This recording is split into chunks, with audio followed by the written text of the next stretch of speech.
Syedaralun, hujan deras dan longsor di Bukit Semadam pada Sabtu 19 November 2022 dini hari menimbulkan kemacetan parah di jalur Banda Aceh Medan.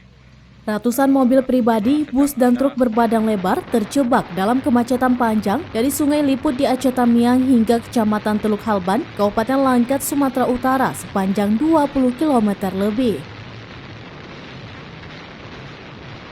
Selain karena longsor di Bukit Semadam, kemacetan panjang di lintas Sumatera ini juga disebabkan penyempitan jalan di Kampung Kebun Tiga akibat tergerus banjir beberapa hari yang lalu. Sisa lumpur di beberapa titik jalan semakin memperparah keadaan.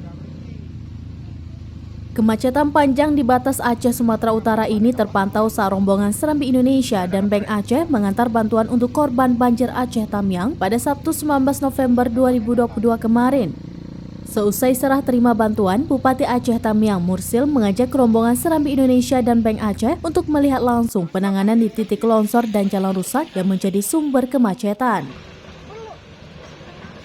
Namun perjalanan Bupati Mursil bersama pimpinan Serambi dan Bank Aceh terhenti di Sungai Liput karena terjebak macet. Melihat kondisi yang tidak memungkinkan, Bupati Mursil mengajak Pemret Serambi Indonesia, Zainal Arifin, untuk menerobos kemacetan dengan menggunakan motor trail. Diikuti beberapa rekannya yang juga mengendarai trail, Bupati Mursil dengan sigap memacu trail menerobos antrian panjang. Beberapa kali Bupati Mursil yang membonceng Pemret Serambi Indonesia, Zainal Arifin, terjebak di antara mobil yang mengantri secara serampangan.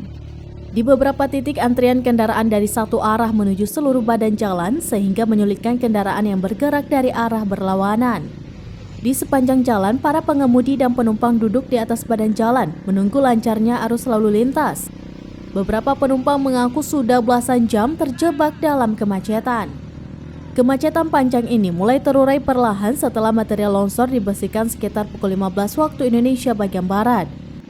Namun pergerakan mobil sangat perlahan karena kondisi jalan yang rusak parah dan hujan yang kembali mengguyur pada Sabtu sore. Keadaan baru mulai normal pada Minggu pagi kemarin.